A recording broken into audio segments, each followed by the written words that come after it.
something that Norm actually a little bit touched upon, was in the bottom of one of the screens, AMI, Advanced Metering Infrastructure. It's an interesting one. It is something that in ag has not been talked about yet too much. It was not talked at all in urban side about 10 years ago, and then things changed. So Scotts Valley Water District, my prior employer, I was there when we decided to do 100% AMI.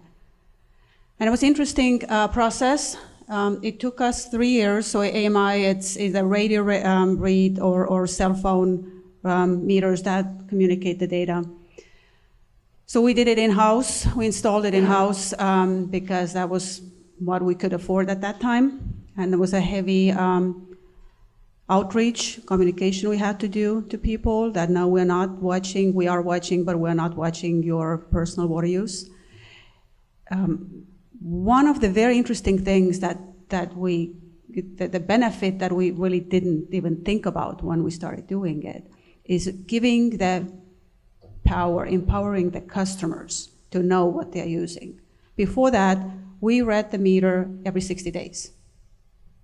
And then, of course, there were times when the bill goes out to the customer and they're like, I did not use that much water.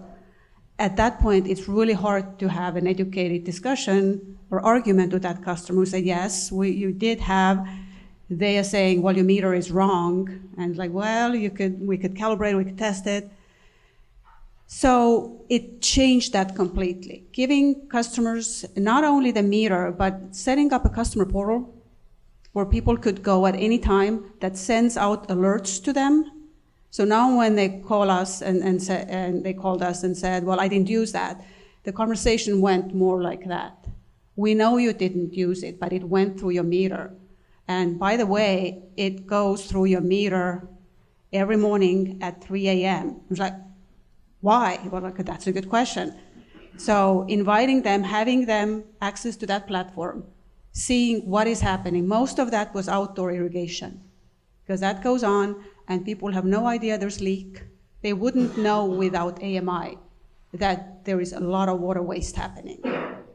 So it's really, that was a big eye-opening kind of aha moment to us, is not us knowing, but giving the power back to the customer to know when the water gets used or wasted at their personal properties.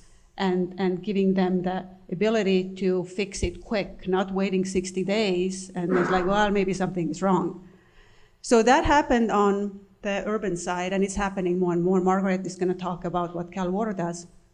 But it's really interesting for me to kind of think about technology, where we are today we talked about AI here with Steve a little bit, about the customer desire to know right away when you order something from Amazon.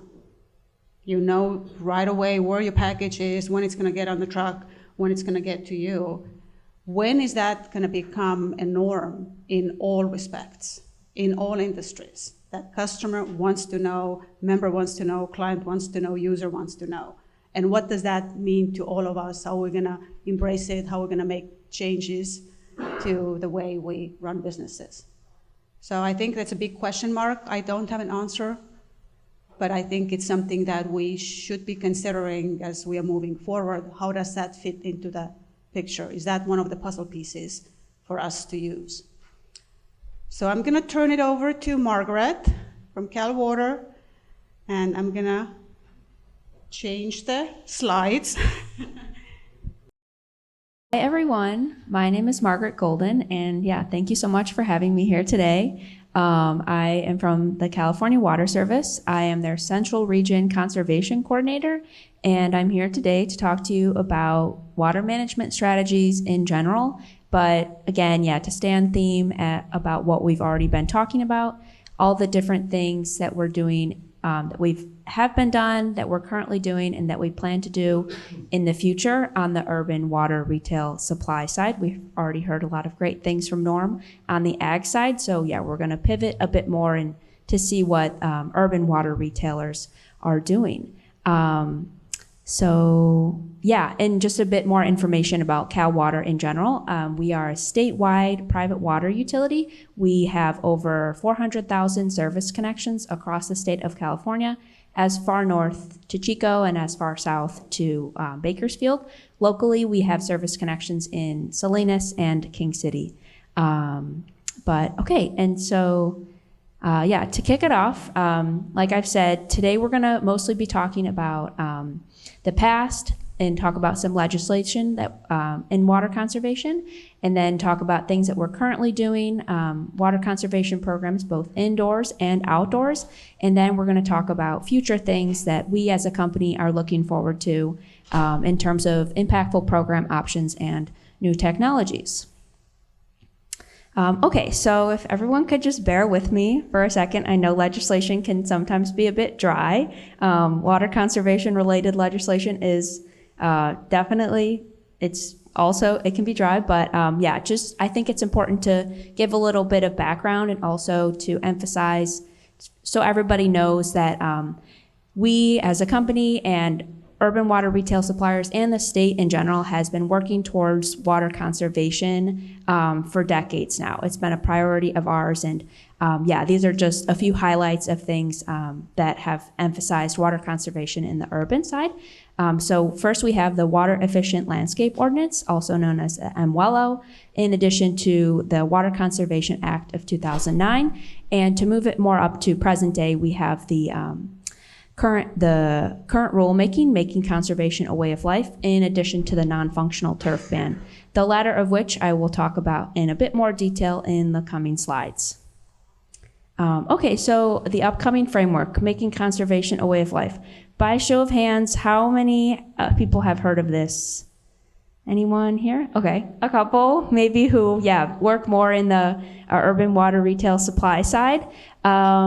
So yeah, essentially this is a framework that was established by the State Water Resources Control Board that essentially wanted to establish water efficiency standards for urban water retail suppliers. That's pretty much all it is. And yeah, it's currently in the works right now. And so in addition to that, another bill that's coming up is the non-functional turf ban. So by show of hands, how many people have lush green lawns at your own personal home? Okay, a couple. Okay, so good news. No one is coming for the state is not coming for your lawn personally, at least with this legislation anytime soon. But for commercial, industrial, or institutional properties, this bill will begin to be implemented starting January 1st of 2027. So the details as to exactly what non-functional means is still in the works, but yeah, there are some exceptions to the ban, including you can keep your grass if it's used with recycled water, or if you have trees and other plants on the property, or yeah, again, if it's technically used for recreation. So yeah, definitely an interesting ban that's in the works. But yeah, mostly these slides are just to touch on and emphasize that lots of work has been done across California to promote water conservation the last couple decades, and we're continuing to push for these things. And also, I think it's important to mention that these are good things. They're not meant to be punitive. They're good legislation that overall is promoting what we're here to talk about today, which is water conservation as a whole. So I don't want anyone to be afraid that, yeah, no one's coming for your personal lawns. And in general, yeah, we're just trying to promote water conservation. Okay, so to move on to more present day things that urban water retail suppliers are doing, we'll kick off with some fun facts. I don't know if anyone knows, but toilets account for up to 27% of indoor water use. And I was also wondering if anyone knows how many gallons a standard toilet uses per flush.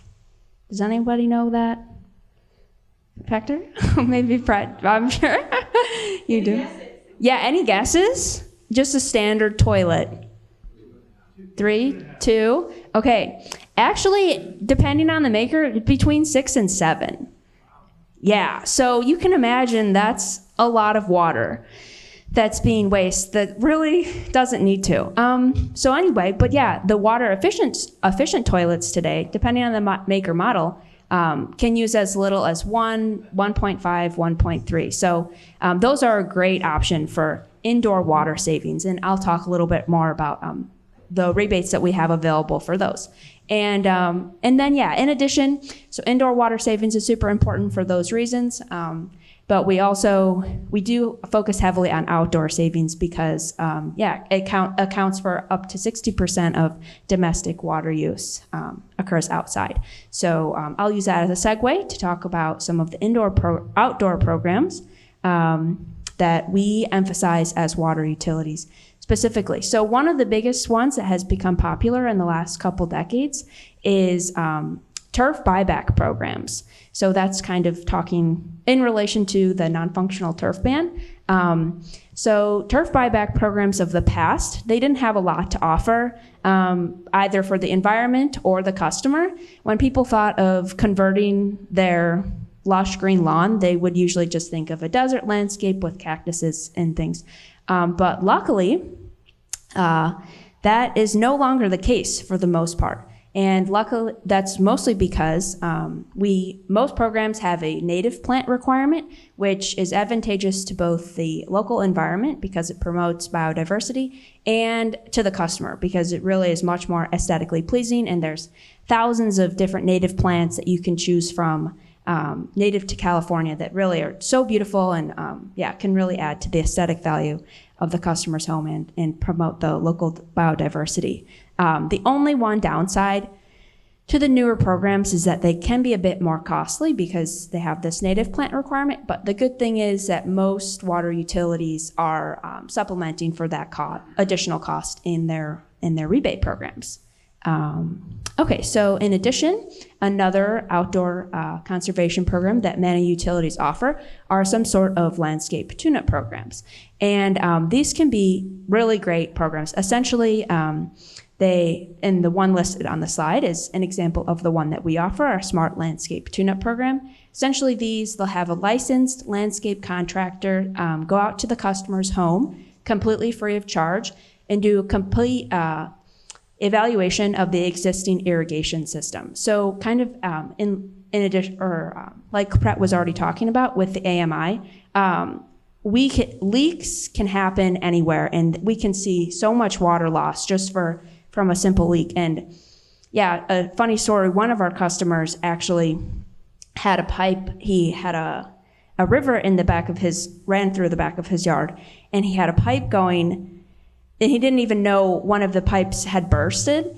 And anyway, he lost thousands of gallons, and he wasn't at the property for a few weeks. And then all of a sudden he gets a water bill for like $20,000, and he didn't even know. So anyway, it's a really important note to remember that, to check your irrigation system, and that, you can see huge water savings and financial savings by making sure that your irrigation system is up to speed, and with the new technology, with water saving technology as well. Okay, so to move more into, those are our outdoor conservation programs, and we also have some indoor ones to offer our customers as well that might not have any outdoor space. These are free conservation kits. They're a great, easy option for customers to participate, and they include all the things listed on the slide: high efficiency shower heads, bathroom faucet aerators, kitchen faucet aerators, leak detection tablets, and garden hose nozzles. So we at CalWater offer these to our customers for free, but really all of these different pieces of equipment and the high efficiency, essentially they're just water saving appliances. So they can be found at any Home Depot, Lowe's, things like that, for relatively cheap, just so everybody knows. If you're not a CalWater customer, if your personal water utility doesn't own those, they're a great cheap way to have these water savings in your home. To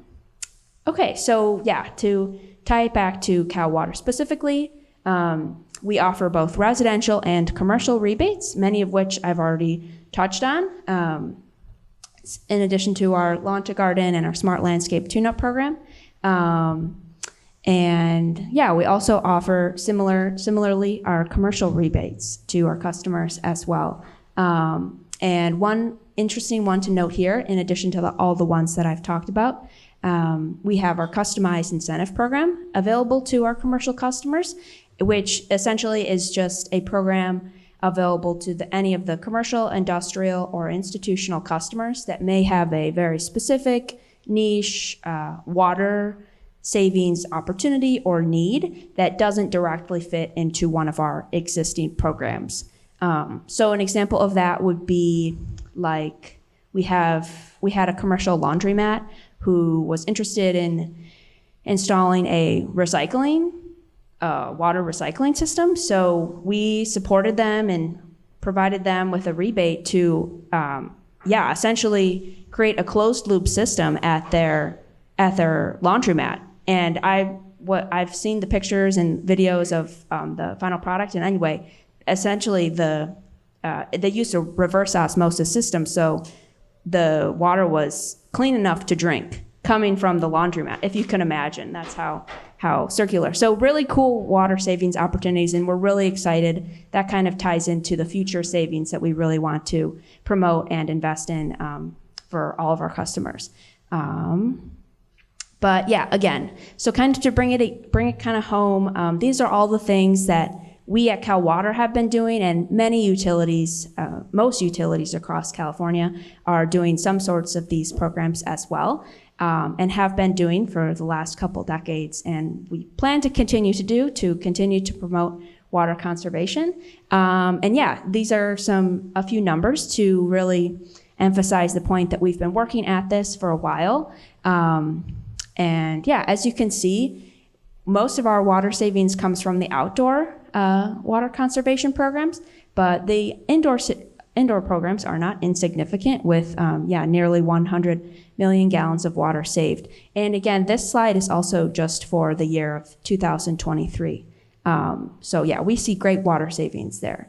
And then to finally tie it all together and talk about the future savings that we're interested in promoting. As you can imagine, the water utility and the fire department, we have a pretty good relationship since we exist together. You know, they need the water and we provide the water. So we're in great partnership with the fire departments in our districts. And one future water savings opportunity that we've investigated is what are called these drafts units, which are essentially direct recirculation apparatus, firefighter training, and sustainability units, which basically, as you can see on the slide, they create a closed loop system for the firefighters during their training, when otherwise they could waste millions of gallons of water in their trainings that they have to do weekly, monthly. But yeah, they just spray it into the system as you see, and you can do it from the top as well. And yeah, as long as everything's set up correctly, it can save millions of gallons of water. So yeah, that's been an awesome opportunity that we've invested in, and really excited to continue to build connections with the fire departments and other our commercial customers. So that's one of our many future things that we're looking forward to in the future. So with that, do I have any questions? I have a question. Yes. So Norm, what was the percentage of ag? How much less water use now with 5% more land being irrigated, and how much was that? What was the Yeah. So do you have similar numbers for CalWater in this region, or do you know them on top of your head, the total demand? Good question. I don't have them on top of my head. And so what's the specific question? How much our programs have saved good? I can get you those numbers though.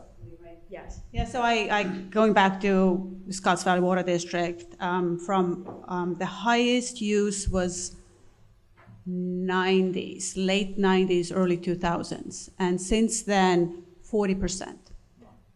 40% less. And what's actually more amazing, there's state website, you can actually drill down to every single utility, and then it shows region and it shows statewide numbers. The same trend. In general, in urban water use, 40% reduction. At the same time, when we know in the last 30 years, the state population has grown a lot.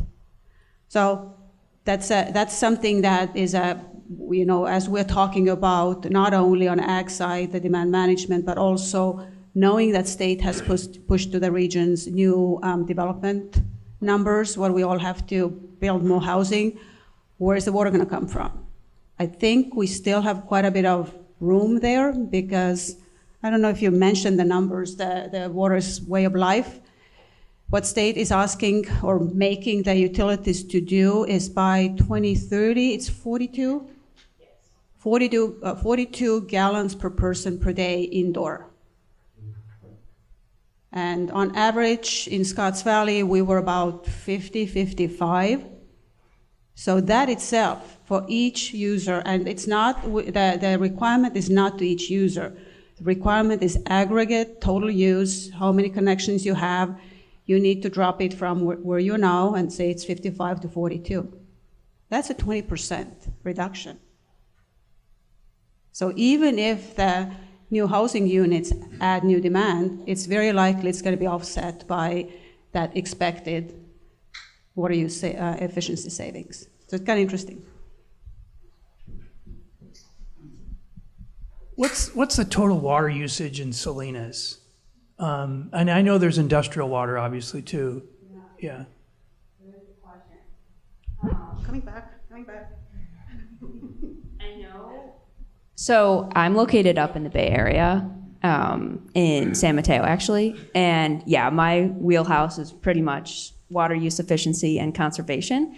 But I have my district manager in Salinas who can get you that specific number. I can get your contact information. I know there's 29,000 service connections, but yeah, I don't know the exact. Abby or Emily, do you know by any chance, City of Salinas use? Maybe pumping, No? Okay, we can. Okay, we'll do that. We'll get back to that. Any other questions?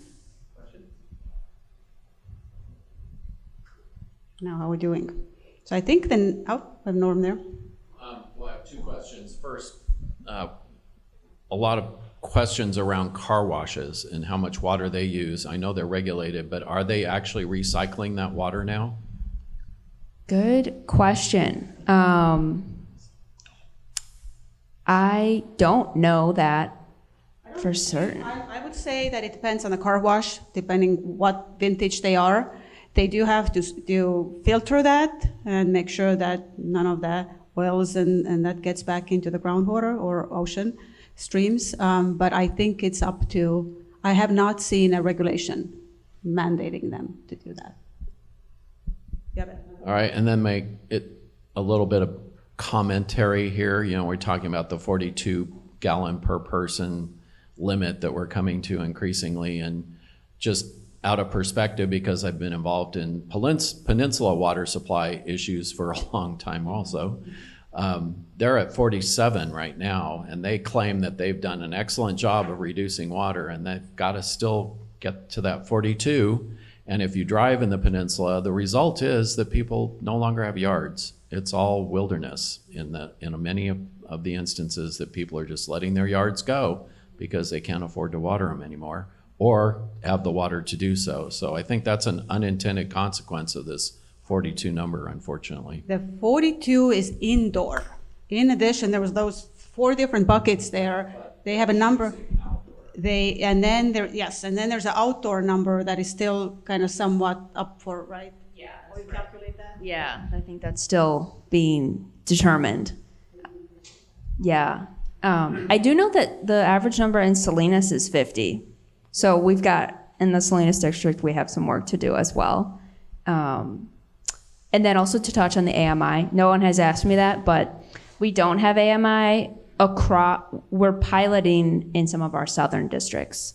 But I think it's awesome, and I agree that really more utilities should support it, and hopefully, yeah, we will continue to push it throughout our districts. And in Europe, 42 would be very wasteful user. If we have still miles to go to actually be efficient users indoors. So that goes back to, like when we were kids, it's like, don't let the water run when you're brushing your teeth. What do we do? How do our behavior as customers? So I think there's a lot of room for savings on that side, and we definitely, state is pushing very hard on mandates on the utilities, not the end users, but they kind of leave it up to, I think there is a much better to use a carrot and stick method, is incentivizing, helping people to be more efficient instead of telling them, you need to conserve, you need to ration. And so the water utilities are in that really interesting business of they are paying their customers to buy less of their product. Like, what other business does it? And in return, of course, because there's still the revenue requirement to keep the system going, the rates go up. And that was something that I know, if you just use the numbers, how much rates have gone up, a lot. How much the average bill has gone up, it's inflation. We did it in Scotts Valley over 20 years when we looked at the average bill to today. If you actually take the inflation out, it has not gone up, but the rates a lot. So there's a lot of interesting things to start digging into when we decide for this region. What are the best methods? What are the best practices? What are the tools we want to use? So I think it's been just great for Margaret to come and share what CalWater does on urban side, and then of course you heard from Norm what already has been done in ag. I think it's time for break. I see Dave. Can I introduce Dave to the group? I've been telling I'm Dave, and then I was like, I'm Pirette now, and now I'm Dave. So I'm so glad you're here. I don't have to do double duty anymore. Quick question. Yes. About that 42, so is that just as a community aggregate? I mean, how do you assess the, per household? Obviously, you don't know how many people are living in the household. Is that just a self-imposed target? It's about 2.7 people per household is the formula. So they take 2.7. 2.7.